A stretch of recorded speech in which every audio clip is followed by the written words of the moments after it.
Muy buenos días, buenas tardes o buenas noches tengan ustedes. Hoy yo les voy a hablar acerca de la fotosíntesis. Primero que todo, les quiero preguntar si saben ustedes cómo se alimentan las plantas. Pues si no saben la respuesta, a través de mi explicación lograrán conocer. Les cuento que las plantas, o mejor dicho, los organismos autótrofos, es decir, aquellos que producen su propio alimento a través de la luz, se alimentan por medio de lo que nosotros llamamos la fotosíntesis, ya que con esta ellos se pueden alimentar, crecer y desarrollarse. En cuanto a las características de la fotosíntesis, se tiene que es un proceso biológico anabólico que ocurre en los organismos fotoautótrofos. Ok, aquí quiero hacer la aclaración de lo que es un proceso anabólico. Y un proceso anabólico es cuando se pasa de sustancias simples a sustancias complejas.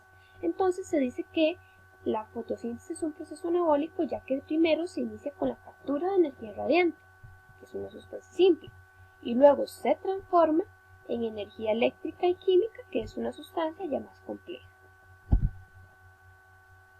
Bueno, ahora si nos preguntamos dónde ocurre la fotosíntesis, si hablamos acerca del órgano de la planta en el que ocurre, debemos decir que ocurre en la hoja, la cual contiene clorofila, que es la que le da el color verde a la planta, que también en el centro tiene magnesio y tiene 12 protones y 2 electrones. Por otro lado, si hablamos a nivel celular, se tiene que la fotosíntesis ocurre en la organela llamada cloroplasto, que es este que vemos por acá. Y en la siguiente imagen vamos a analizar más detenidamente la estructura de este. Ok, la estructura del cloroplasto, que es donde ocurre la fotosíntesis, ¿verdad? Tenemos entonces el estroma. Bueno, el estroma es todo esto que vemos acá, todo este espacio es el estroma. En él se da la fase oscura. Tenemos el tilacoide, que es cada uno de estos que vemos aquí, cada uno de estos. ¿Okay? Acá se desarrolla la fase luminosa, ya que aquí hay clorofila, que es necesaria para que la fase luminosa se pueda dar. Tenemos la grana, que la grana es el conjunto de tilacoides, es decir, todo este. Tenemos una membrana externa, que es la que se encuentra rodeando el cloroplasto, la membrana interna, que es la que se encuentra en el interior, un espacio intermembranoso, que es el que está entre ambas membranas, y por último los tilacoides del estroma, que son los que se encuentran acá. Muy bien, ahora les voy a decir que para que la fotosíntesis se debe llevar a cabo un proceso, en el cual puedo decirles que se requieren básicamente de 3 pasos. Primero, se debe dar un proceso de captura de luz. Luego se debe dar la fase fotodependiente y por último la fase fotoindependiente. Entonces, con esto podemos deducir que para que la fotosíntesis se lleve a cabo se necesitan de 2 fases, porque esta tiene 2 fases, la luminosa y la oscura. Entonces empezamos por el proceso de captura de luz. Para este se requiere de la clorofila, del átomo de magnesio de la clorofila, que es este que está representado acá. Muy bien, para este primero se empieza con que el fotón o partícula de luz colisiona con el átomo de magnesio de la clorofila, que es este que está en el centro, el cual, como vemos acá, dice que tiene 12 protones y 12 electrones. Entonces viene el fotón, colisiona con el átomo de magnesio de la clorofila.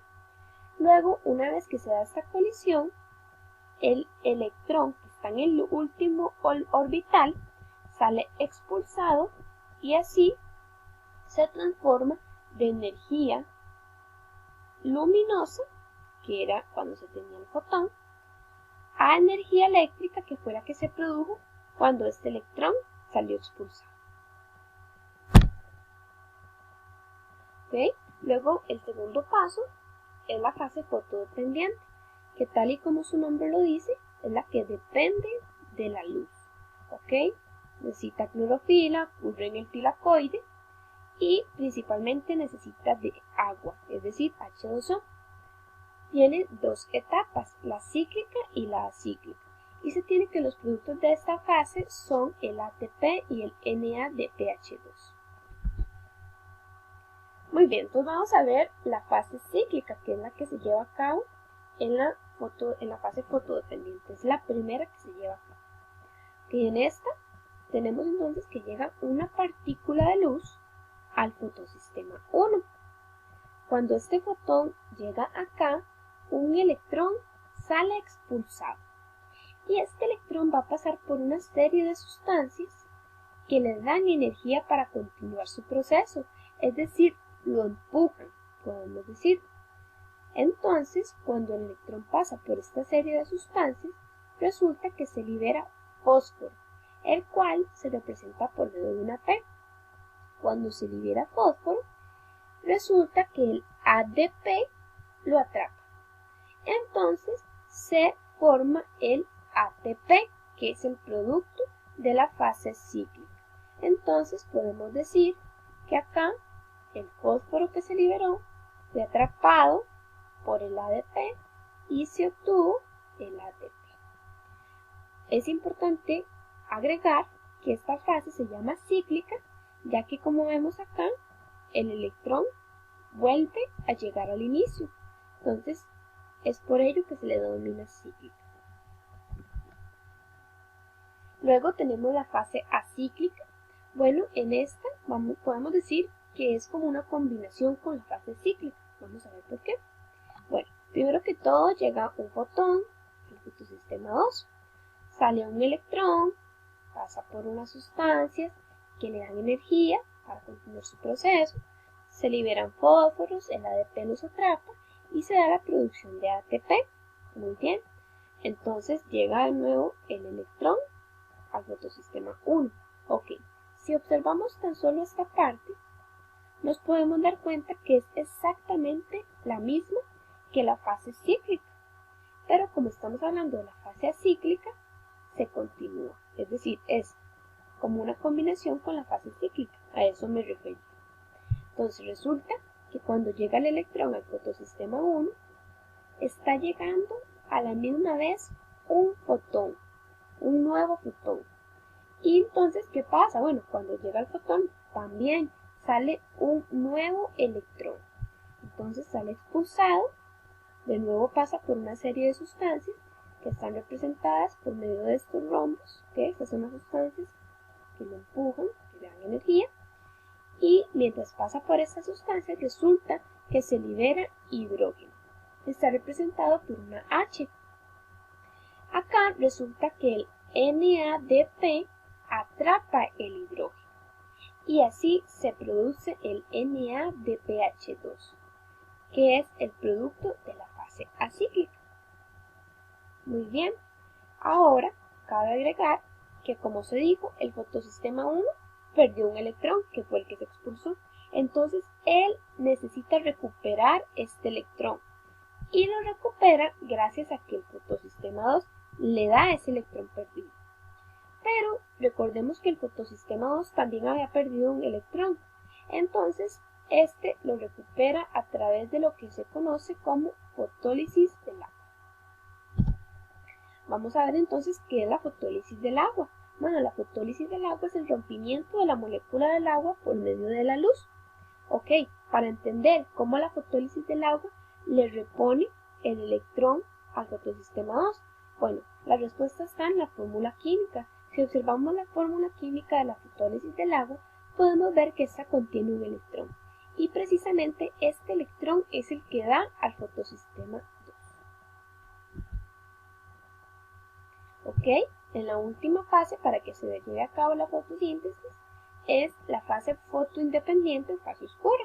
Bueno, como vemos acá, no necesita luz, ocurre en el estroma, necesita dióxido de carbono o CO2, que es lo mismo. En esta básicamente lo que ocurre es el ciclo de Calvin y el producto que se obtiene es la glucosa. Bueno, voy a explicarles un poco acerca de lo que es el ciclo de Calvin. Bueno, el ciclo de Calvin inicia con lo que es la fijación del CO2, ¿ok? Entonces, primero que todo, aquí tenemos 5 carbonos, ¿ok? 5 carbonos, pero resulta que debido al dióxido de carbono atmosférico, este se transforma en 6 carbonos. Entonces, 5 carbonos más el dióxido de carbono atmosférico se obtiene 6 carbonos. Muy bien. Una vez que se obtienen 6 carbonos, resulta que es un compuesto muy inestable. 6 carbonos es un compuesto muy inestable. Entonces se divide en dos compuestos, uno de 3 carbonos y otro de 3 carbonos. Y cada uno de estos se va a llamar PGA. Pero acá solo uno de ellos va a continuar el camino. Entonces resulta que este va a continuar. Entonces continúa el proceso, continúa el ciclo y resulta que se encuentra con nada más y nada menos que los productos que se habían obtenido en la fase fotodependiente. Recordamos que se había obtenido ATP y NADPH2, ¿cierto? Entonces se encuentra con estos dos productos de la fase luminosa, los cuales le dan energía al PGA y resulta que se obtiene entonces el PGAN. Entonces, como estos dieron energía, quiere decir que perdieron energía. Por lo tanto, el ATP se convierte en ADP, cosa que perdió energía, y el NADPH2 se convierte en NADP de nuevo. Muy bien, una vez que se tuvo entonces el PGAL, podemos decir que tiene que tomar aquí una decisión, ya que puede continuar el ciclo y por medio de una reacción química volver a hacer un volver a hacer un compuesto de 5 carbonos. O bien puede desviarse del camino, desviarse del ciclo y por medio de una reacción química entonces convertirse en glucosa, es decir, producir glucosa, que sería el producto de la fotosíntesis. Es importante aclarar que se necesitan 2 PGAL para producir la glucosa, porque como vemos aquí, un PGAL tan solo tiene 3 carbonos, pero la glucosa necesita de 6 carbonos para producirse, entonces por esa razón que se necesitan 2 PGAL, es decir, se necesitan 2 vueltas del PGAL para que se pueda producir la glucosa. ¿Okay? En pocas palabras, eso sería. Entonces, bueno, acá tenemos los reactivos y los productos de la fotosíntesis. Reactivos sería H2O, CO2 y la luz. Los productos serían la glucosa y el oxígeno. La importancia de la fotosíntesis, bueno, básicamente que, bueno, la energía luminosa es transformada en energía química, la cual es aprovechada por todos los seres vivos. Reduce el efecto invernadero. Esto es porque el CO2 disminuye, ¿ok? La fotosíntesis disminuye el CO2, que provoca contaminación, y más bien produce glucosa, la cual no contamina. Y además se produce oxígeno, que es necesario para la vida. Bueno, muchas gracias por su atención. Espero que mi explicación haya sido de gran utilidad.